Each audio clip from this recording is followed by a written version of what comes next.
Հարգելի հեռուստադիտող, հերթական անգամ երկրի եթերում Խաչիկյանի խոհանոց հաղորդումն է եւ ես ձեզ համար կպատրաստեմ մի հետաքրքիր ուտեստ, որը կոչվում է տոլմայի խորոված։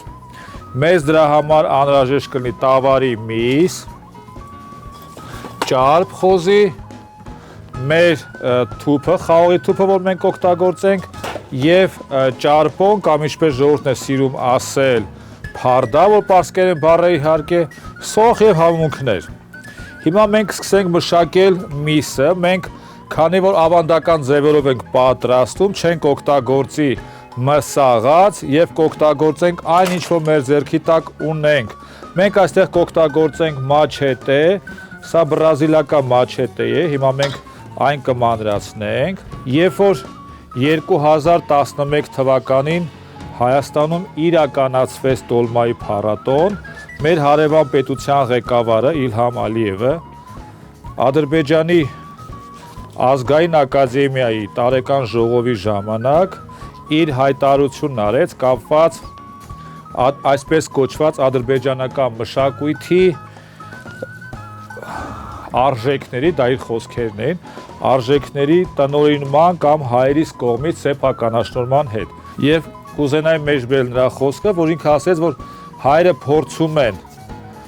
սեփականաշնորհել ամեն մշակույթի հուշարձան, որ պատկանում է ադրբեջանցի ժողովրդին եւ բանը հասել է նրան, որ հայրը ոտնձգում է նաեւ մեր ազգային տոլմայի դեմ։ Դրանից հետո իհարկե դա դիտարկվեց որպես հրահանգ ադրբեջանական, գիտական, մշակութային, հասարակական եւ դիվանագիտական շրջանակներին եւ հիշում եք, որ դրանից հետո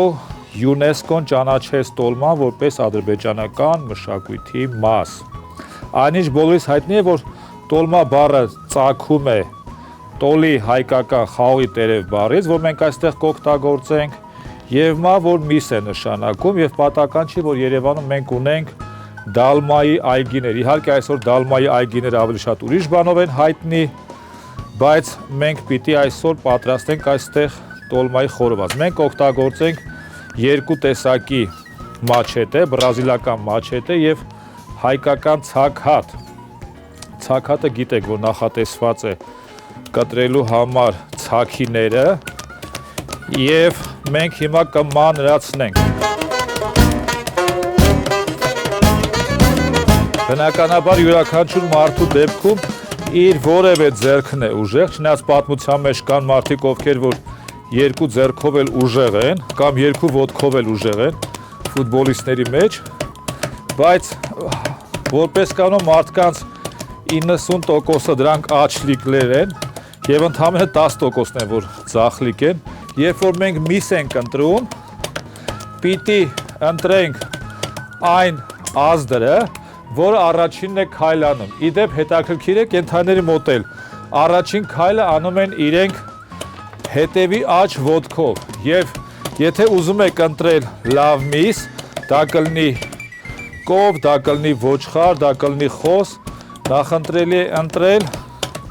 հետևի աջ ազդրը։ Սիրելի հեռուստադիտող, մենք շարունակում ենք Երկիր մեդիայի եթերում մեր հաղորդումը եւ չնայած ուշ գիշերը եւ դուք լսում եք տարբեր ձայներ, այդ թվում նաեւ բնության ձայները եւ բնության զավակների ընդհանուր միջև շնագայլերի ձայները, բայց մենք շարունակում ենք մեր հաղորդումը։ Հիմա մենք այս ֆարշը կպատրաստենք այնպես, ինչպես որ կանեին մեր նախնիները։ Մենք ոչ թե սոխը կմանրացնենք, այլ սոխը կճզմենք։ Մեզ անհրաժեշտ է սոխի հյութալի մասը, որովհետեւ իր այն մասը, որ այս ներկայացնում է իր զանգվածը, եթե ինքը մնա մսի մեջ բացվածքներ են առաջանում եւ նա կարող է նպաստել նրան, որ միսը ուռչի եւ այդ ուռչելուց հետո բնականաբար ինքը կարող է վայր ընկնել, ինչը մեզ անհրաժեշտ չէ։ Մենք հիմա մեր համեմունքների թաքուին ուրցը կմանրացնենք։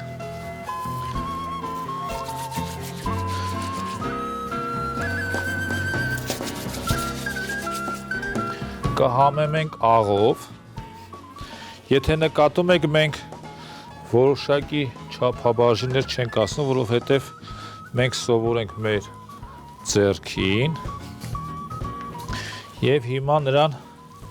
այսպես ասած, կխփենք, նրանից կստանանք համասեռ զանգված,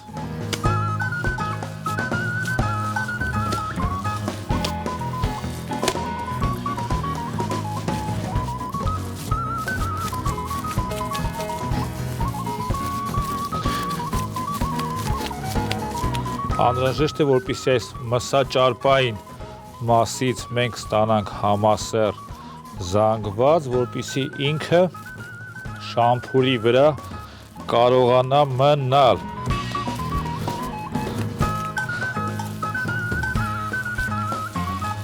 Անշուշտ մենք պիտի փաթեթավորենք այդ մեր ճարպոնի կամ ինչպես ժողովուրդն է ասում փարդայի մեջ, օգտագործելով իհարկե խաղողի թփերը, որովհետև մենք պատրաստում ենք այսօր տոլմայի խորոված։ Տեսնում եք, որ ինչքան գեղեցիկ և համասեռ զանգված ենք մենք ստանում արդեն։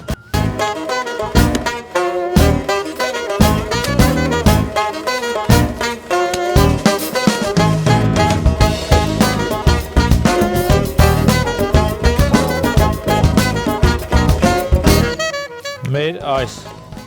մսային խյուսը կամ ֆարշը արդեն պատրաստ է։ Հիմա մենք կմշակենք ճարպոնը։ Տեսեք մենք ինչքան գեղեցիկ ճարպոններ ունենք։ Այն նման է, կարծես թե գեղեցիկ ասեղնագործ ժանյակի։ Հիմա մենք այն տեղափոխում ենք մեր կոճղի վրա։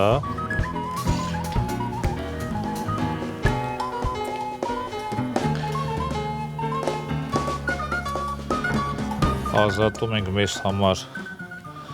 տարածություն։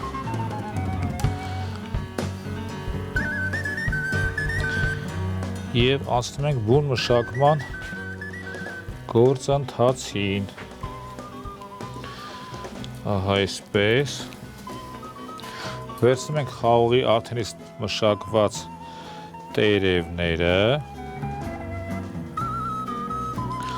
փայլուն մասը դեպի ներքև,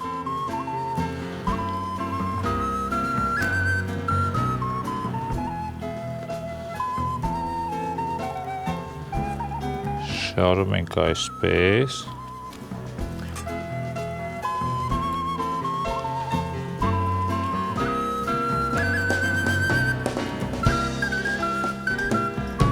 տեսեք, եթե մենք այս ճարպոնի մասը չունենայինք, բնականաբար կրակի վրա այս խաղողի տերևները կվառվեին անմիջապես։ Ճարպոնի մասը թույլ է տալի, որպեսզի այդ ճարպային զանգվածը ինչպես համասեռ կրակի վրա տաքանա և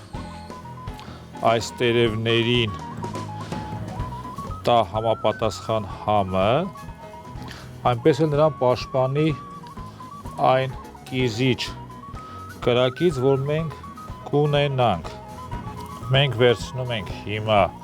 մեր մսային զանգվածի այնքան մաս, ինչքան որ մեզ կբավարարի, փորձում ենք գեղեցիկ այսպես տոլմային տեսք տալ։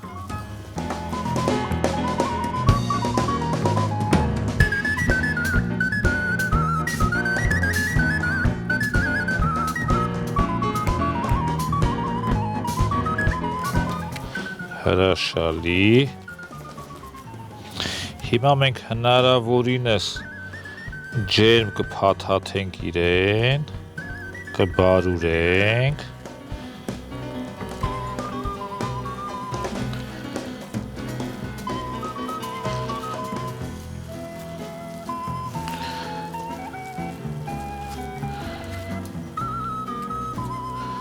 Բարուրեցինք։ Տեսեք ինչքան գեղեցիկ մենք բար ուրեցինք, հիմա մի քիչ էլ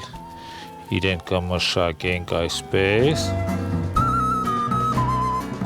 Մենք հիմա այսքան հատվածը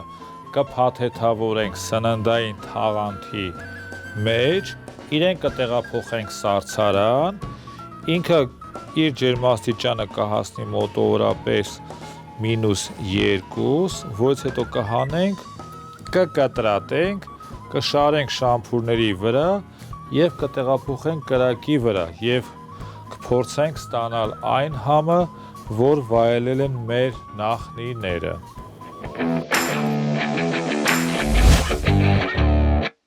Սիրելի հեռուստադիտող, մեր 2.5 ժամը անցավ, մենք ազատում ենք մեր տոլմայի խորովածը այս սննդային թաղանթից, այն ազատում ենք նեպալյան մարտական դանակի օգնությամբ, որ աշխարհում 10 լավագույն մարտական զենքերից մեկն է։ Տեսնում եք ինքը գեղեցիկ արդեն իսկ տեսք ունի, սա այն է ինչ որ մենք հեռուստատեսությամբ նկարահանեցինք, այս մի մասցել ենք ազատում, հիշեցնում եմ, որ մենք պատրաստում ենք տոլմայի խորոված և որի համը մեզ հիշեցնելու է երկու հետաքրքիր ուտեստներ, այն է խորոված և տոլմա։ Հիմա մենք փորձենք այս համամասնությամբ կտրատել, մոտավորապես 3.5-4 սանտիմետր երկարությամբ։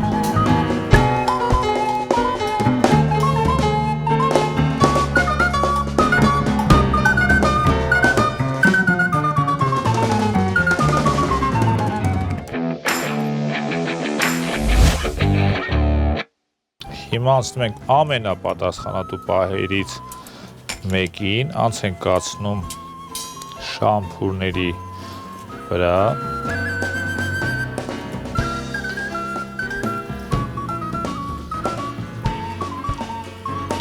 Գիտեք, որ ինքը պիտի չհպվեն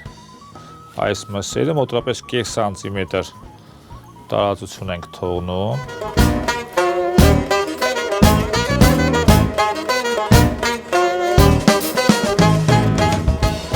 Այս մեկը բավարար է, այս մեկ շամփուրն էլ ունեցանք, հիմա շարունակությունը տեղափոխենք երրորդ շամփուրին,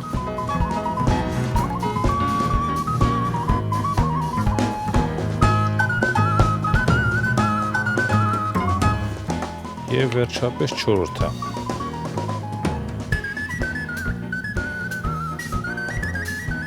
Չորս շամփուրին շարում ենք 4 կտոր միս,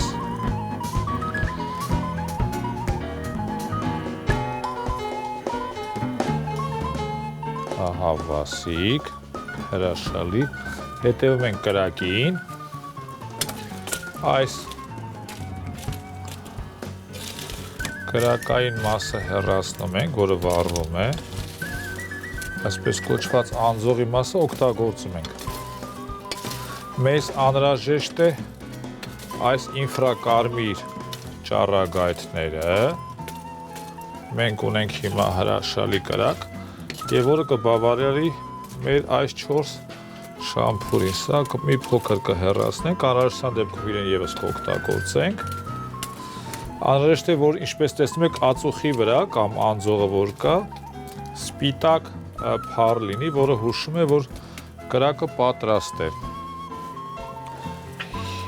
Հիմա մենք շամփուրները կտեղափոխենք, կրակի վրա 550-ից մոտավորապես 650 աստիճան է, բավականին տաք է բնականաբար, և մենք տեղափոխում ենք շամփուրները այնտեղ։ Հրաշալի, և բնականաբար վերջին շամփուրն ենք տեղափոխում։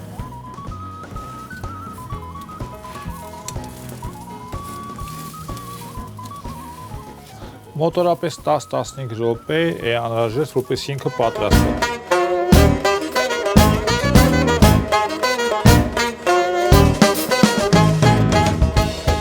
Գալի հեռուստադիտող ցանկացած ուտեստ պիտի շարժի մարդու բոլոր 5 զգայարանները կամ ավելի կլինի 6 զգայարանները, որովհետև մարդու տիեզերք թռչելուց հետո 6-րդ զգայարանն էլ հայտնաբերվեց եւ դուք տեսնում եք ինչպես գեղեցիկ այս մեր մսային յուղը կաթում է։ Ու հոտը բնականաբար դժվար է փոխանցել,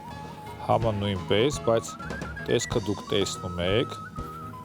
ինքը շատ ախորժաբեր տեսք ունի։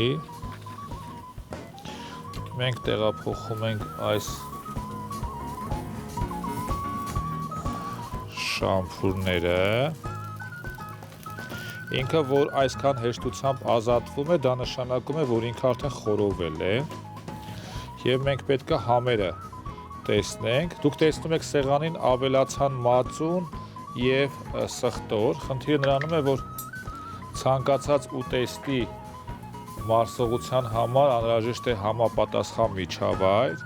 եւ խաղողի տերևը ինքը ենթադրում է, որ ցանկալի անշուշտ կաթնաթթվային միջավայր եւ հիշում եք, որ մենք տոլմայի թփով տոլմայի դեպքում նույնպես մատուցում ենք մածուն սխտորով եւ սա ըստ նախասիրության է, ովքեր կցանկանան անշուշտ կարող են այդպես փորձել, ովքեր կցանկանան պարզապես փորձել առանց որևէ սոուսի կամ թանձրուկի կարող են փորձել։ Մեր բոլոր թանձրուկները իհարկե համը ընդգծելու համար են, ոչ թե համը չեզոքացնելու, որովհետև համը չեզոքացնելը կամ նվազեցնելը նախատեսված է եղել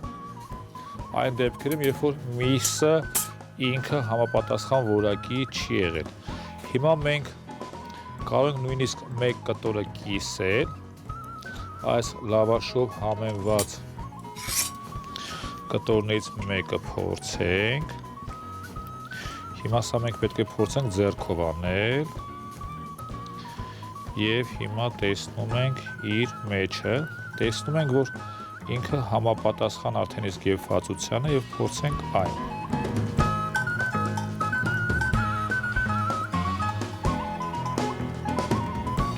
Ունի շքեղ համ, որը գալիս է ինչպես խաղողի թփից, այնպես էլ այն ճարպից, որ կար եւ անշուշտ այն մսային ֆարշից, որ մենք ունենք, եւ եթե մի փոքր էլ այն համեմենք մածունով եւ սխտորով, կարող ենք ասել, որ նրա համը չի տուժի։ Մենք ստացել ենք ինչպես տոլմայի համ, այնպես էլ խորովածի, այնպես էլ քաբաբի համ, որը խնդիրը, որ մեր առջև դրել ենք։ Հերթական անգամ ամենաազգային, ամենաառաջադեմ Երկիր մեդիայի եթերում Խաչիկյանի խոհանոց հաղորդաշարն էր եւ մենք ձեզ ներկայացրեցինք հերթական ուտեստը, որ շատ դուր է գալի մեր այցելուներին եւ վստահ եմ, որ դուր կգա նաեւ մեր հեռուստադիտողներին։ Կուզենայի բոլորիդ մաղթել բարի երեկո, բարի գիշեր եւ թող որ ցանկացած ձեր օրը լեցուն լինի բարի գործերով, այնպիսի բարի ճաշերով, որպեսզի մենք այսօր պատրաստեցինք այս ուտեստը։